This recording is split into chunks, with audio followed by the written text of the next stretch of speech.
welcome today. Thank you for coming here. And I'm Andrew Anderson. I'm the engagement lead with Blue Zones Project Muscatine. I'm going to go through a little bit of the program today, and then we'll get started. First, I want to do a little bit of overview of what Blue Zones Project is. What's the big idea here? So a lot of you have heard this before. Just think of it as a chance to get a little information and get better at explaining it to other folks. So Blue Zones are places in the world where people lived significantly longer and better than other places. There were 5 places identified. Only one of them was in the United States, Loma Linda, California, and the others were spread out across the world. There's Nicoya, Costa Rica, Icaria, Greece, Sardinia, Italy, and Okinawa, Japan were the 5 places really researched. And on average, people in those places lived about 10 to 12 years longer than most Americans, and that's a pretty significant chunk of time. And it wasn't just living longer, but those were good years. So those were active years and really productive years. Blue Zones Project is an attempt to take the lessons from those places and implement it into our community. So what we've done is we've taken these lessons from the world's blue zones, and there's a sheet with, we've got one in the back, we call them the Power 9, and these are 9 principles that come from those places. One of them happens to be plant SLANT, we call it, which comes from the observation that people in the world's blue zones had a much more plant-based diet than we have in the United States. It turns out most people in the world's blue zones aren't all vegetarians, but they eat a lot less animal proteins than we do in the US. So these classes are a way to help us learn more about that. I think a lot of us would like to explore new things. We're not trying to turn everyone into a vegetarian, so don't worry. If you want to go that route, that's great, but the idea isn't to twist anyone's arm. The idea here is that we would learn more about plant-based eating and be able to explore some new things with that. There's another part of it here today as well. We want to meet other people who are interested in healthy eating, and so we want to make those connections with folks. Today, we're really glad that East Campus can record this program. Thank you guys for doing that. And then we're also thankful for Hy-Vee for being such a great partner and using this space here. And right before I introduce our presenters, I want to mention this little story card we have. We've got some in the back. Whether you can write it down on the story card today or not, if you have any signs of progress, or as you're exploring plant-based eating or any of these Blue Zones Project things, we would love to hear what's happening. And those are things that we use to be able, to show this is working and it's producing some good things. So we want to hear about stories. We've heard some funny ones so far. People just really enjoying their walking groups or plant-based eating, or the things, the things that are coming from the potluck mawais and things like that. So, all right, this is Nancy Dew. Nancy is a dietitian here at Hy-Vee, and she'll present some. And this is Carol Swayze. Carol has also some very interesting recipes. Carol has an interactive part of today, so we're ready. We're looking forward to that. So, okay, let's give these guys a hand to start here. All right. So I see a lot of faces that have been to some of our other plant-based cooking programs, but just in all honesty, how many people are here today because it's chocolate? I mean, really, that's a poll. And chocolate, I heard somebody, it was somebody with a PhD in nutrition, say once that if we didn't know what chocolate was, that we would have made it into a supplement. It's so good. It's so good for you. So there are a lot of wonderful nutrients in chocolate, and we're going to show using chocolate or carob in a variety of forms. And the first thing I'm going to show you are cocoa nibs. Has anybody cooked with cocoa nibs before? Okay, this is raw cocoa beans. Okay, it's just chopped raw cocoa beans, and we took a little bit out.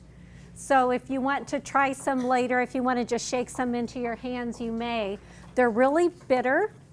So we're going to roast these. I've got a skillet that's just dry. Okay, so if you have some cooking equipment that doesn't have a Teflon finish or doesn't have scratches and stuff in it. If it does have a finish, that would be good. And I'm just going to put that cocoa in there because it's kind of like nuts. It naturally has enough fat and oils in it. It doesn't have a lot. So what, an ounce, and this is a 6-ounce container. An ounce only has 6 grams of fat. So it's not high in fat, but there's enough that it just, you don't need any oil at all when you're roasting it. And I'm gonna take that package, and usually I'll add about, oh golly, that looks like a lot.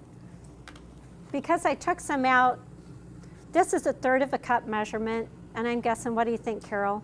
There maybe is 1/4 of a cup, yeah. I'm just gonna shake that over my cocoa nibs. Now, after a while, you're gonna smell it. And what's gonna happen is that sugar is going to melt or caramelize, and the cocoa nibs will roast, and the sugar melts. It takes a little bit of time. It's one of those things that I am not a patient cook. That's why I burn so many things. But some people are really patient. That's what you need when you do this. Okay, Nancy, excuse me, I'm curious. Uh-huh. Why would I want to do this? Because it's a wonderful, pure source of chocolate. There's no fat added to it. Like milk chocolate has a lot of sugar and a lot of fat added to it. Good question, Carol.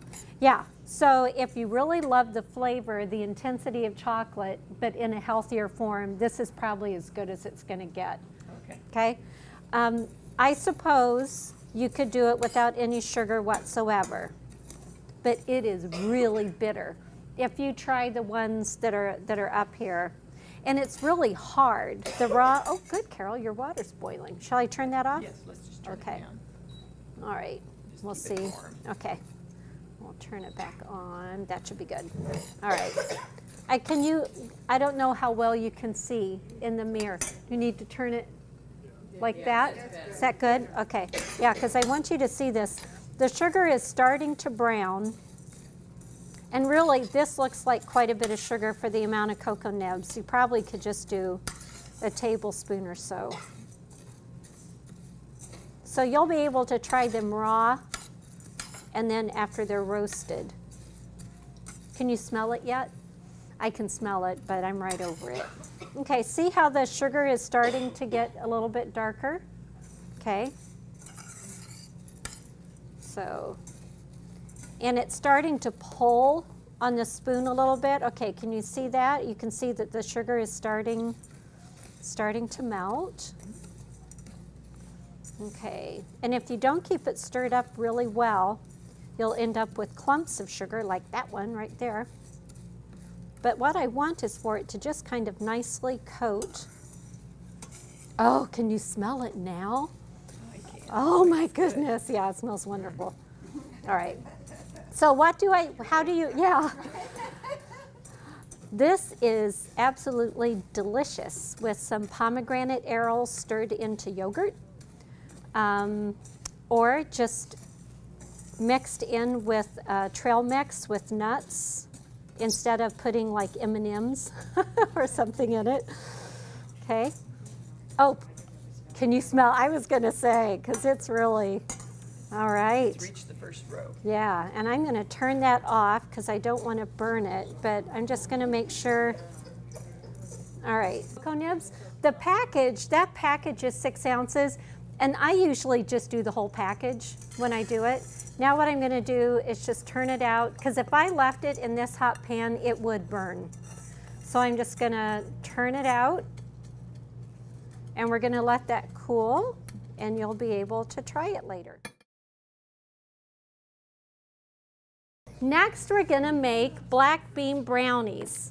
And Angela Woodhouse, who has been here for every plant-based cooking thing, was at the last minute was unable to be here. But I did make copies of her recipe for black bean brownies. But since I'm not as ambitious as Angela, I think that's gonna work. I'm going to do it the easy way. And we're going to make black bean brownies with 2 ingredients. We're going to use a mix, all right? I like your thinking. All right, and a can of beans. All right, that's it. Okay, so we're going to take the beans. We are not draining the beans, okay?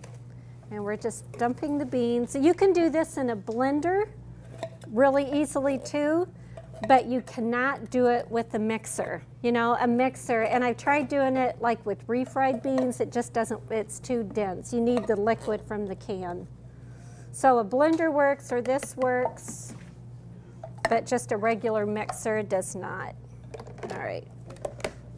Okay, so that should work. Woohoo! There it goes. All right, and Carol, you want to cut this open? There's some scissors right back there. All right, okay.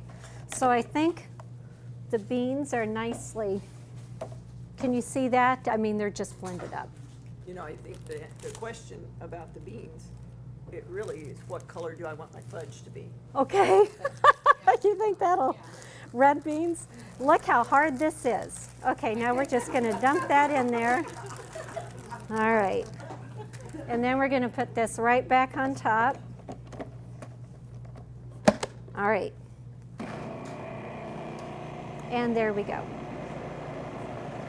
We're just gonna make sure it's mixed up good. The brownie mix calls for added eggs and water and oil, and we're putting in none of that, okay? So the brownies will not be lower in sugar because the sugar is in the mix, okay? But they will be much lower in fat because we're not adding eggs and oil. And obviously, it'll be higher in, I think I might run that one more time. Yep. All right, we're just gonna scrape that down.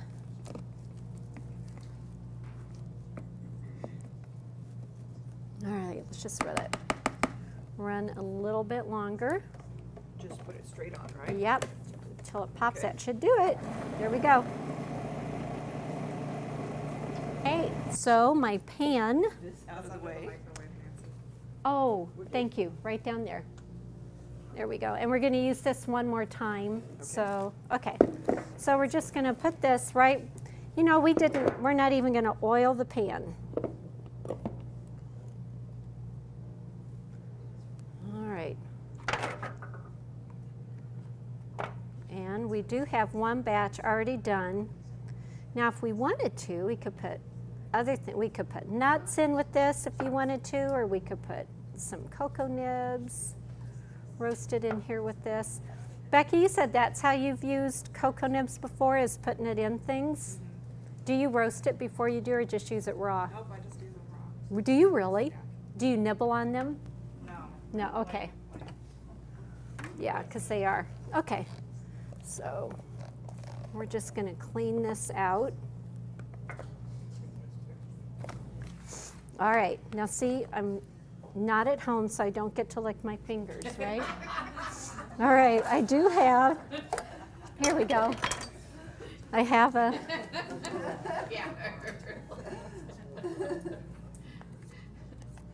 you can also use pumpkin, although, well, that would change the color then, wouldn't it?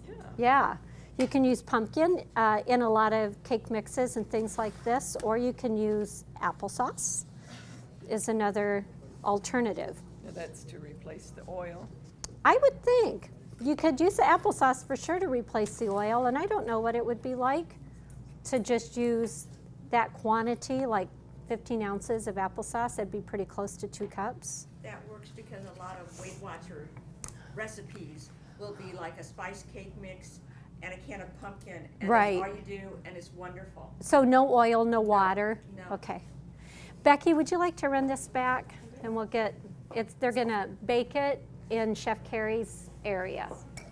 Okay. All right, so the black bean brownies, and that's all there is to it. Then you just bake them. So that's going. And next, I think I'll just clean this off a little bit. We're going to make a dip. A chocolate dip. Now, the first time I demonstrated this dip, I did not tell people what was in it. I asked them to eat it first, to try it first. And then I told them what was in it. But you guys are here right from the get-go. So there are 2 ingredients in this. Tofu.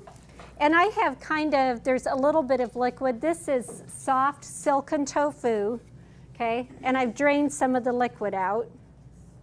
All right, so I'm just gonna kind of cut that up a little bit in here. I really do cook with multiple ingredients at home. I often use things that have more than 2 ingredients. But today, absolutely everything that I'm doing is only 2 ingredients. So It was all easy today. very easy. Let's see. Let me just clean this spoon and we'll use it again. The recipe calls for like a 12-ounce package of tofu and about half a cup of Nutella. And I'm just going to kind of guess. That would be, in practice, about half of the container. Does that look? Less dishes for me to do, that's fine. All right, there we go. What did I do with that's the pink one, the decadent chocolate dip? Yep, thanks. All right. So, and again, just going to put the lid back on.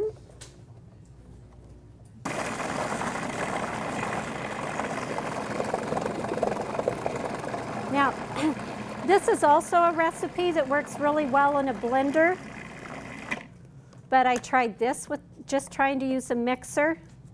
Thanks. And it just would not completely get the tofu blenderized enough. So you really need something that's got some speed, some power and speed behind it. Can you all see this in here?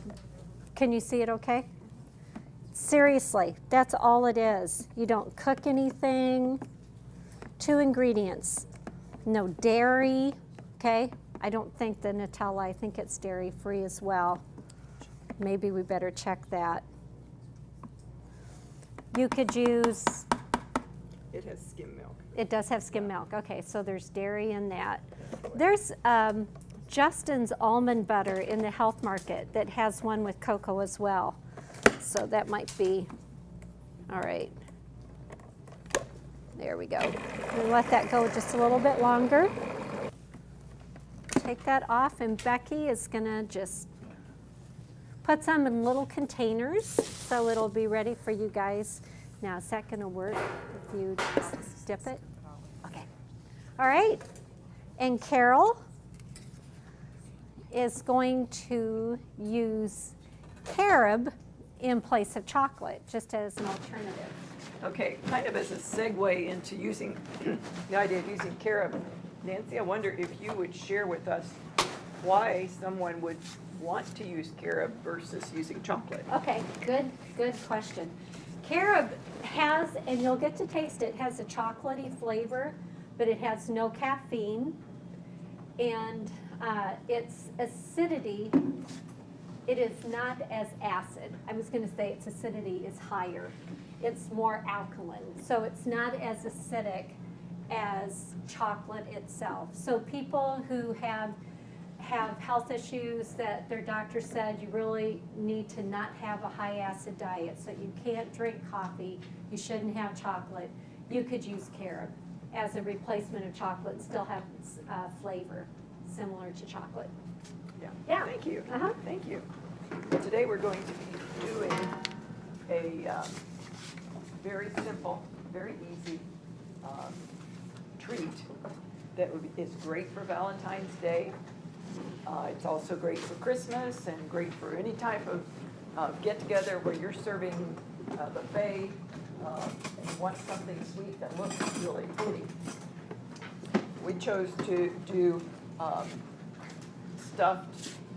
almond stuffed dates.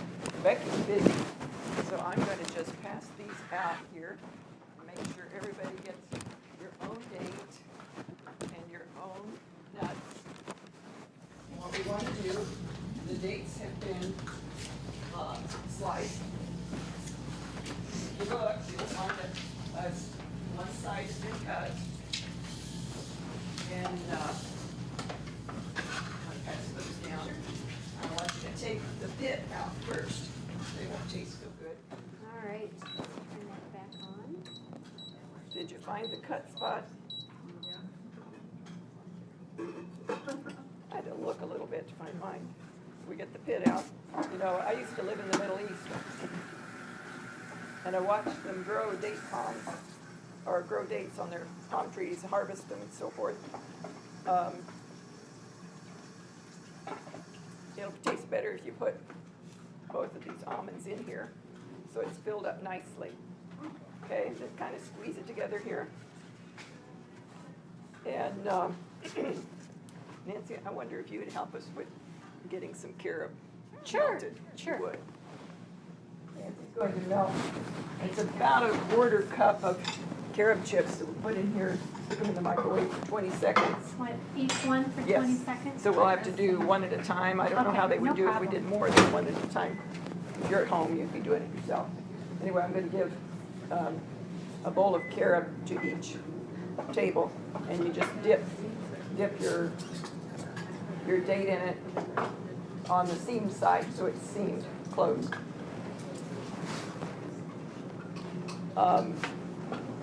I would say this treat is very much a Mediterranean diet treat, if you want to say that. There's not a lot of sugar, very little fat. There is some fat in the carob chips. But it's really, really nutritious. Just a little sweet, so it's good. I don't know if you've ever, I'm sure probably none of us have really seen almonds growing. Have you? They grow in the Middle East. It looks like, when they harvest them, it looks like a little peach, but it's green, fuzzy. And then they discard the outside hull. It's really a hull instead of a peach, like a peach, but it looks very much like peach when they grow. They discard the hull and to keep the almond that's on the inside. And then we also have the carob tree that grows in the Middle East. They call it St. John's bread tree.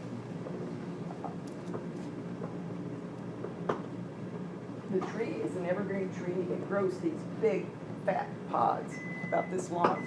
And the inside of them, when they mature, it's really sweet, very thick, syrupy type stuff. And they will make a syrup out of it. I've eaten it. Can't remember the Arabic name for it now, but we mixed it with tahini. Boy, it was really, really good. Cool treat. How are they melting? These almonds, we blanched them, took off the skin, and toasted them in the oven at 225. So you bought raw almonds. I bought the raw almonds. Okay. Blanched them myself, and then toasted them in the oven. These, when I first tried it, it said to do it for 30 minutes. 30 minutes at 225. I ended up toasting them at 50 minutes at 225 because I like a little bit more toasted flavor to it. Okay, so basically what we're going to do is I'm going to let everybody try taking the hulls off of this. It's kind of fun. So while we wait for some of this, we'll do some fun stuff. Ready. Okay, so I have boiling water here, and I'm going to dump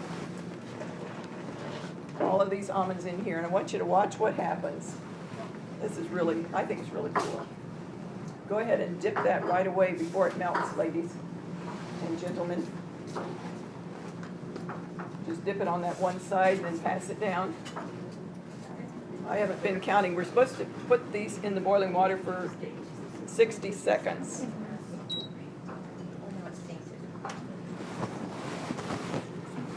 To the top. Are they supposed to do that? Yeah. Okay. Yeah. I didn't start my timer.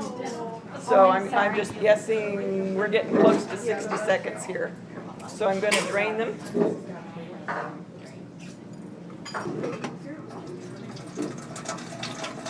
Do you need a plate? No, I'll just give everybody some. That's okay. Now, all I do is just roll them in my fingers like this, and the hull comes right off. Okay? So, I don't want to make it too hot. Everybody can try them here. And since you're coating the dates and almonds and eating it immediately, You can, imagine how pretty it would be, like to have several of them lined up. This is what Carol used. Well, But I here. wanted people to know you can get carob in the carob chips like Carol used, or it's some of the recipes you brought use carob powder. We want to thank you guys for coming over today, and hope you learned some really useful things. I'm going to add one more thing. If you would like to form a potluck moai or a plant-based moai, we'd love to talk with you. So basically, if you want to get together with a few other folks and explore plant-based eating and have a series of potlucks in your home or somewhere, let me know. We'd love to connect you with folks like that, and it's a fun way to explore more plant-based eating. So let's give our presenters a hand here again. Yeah.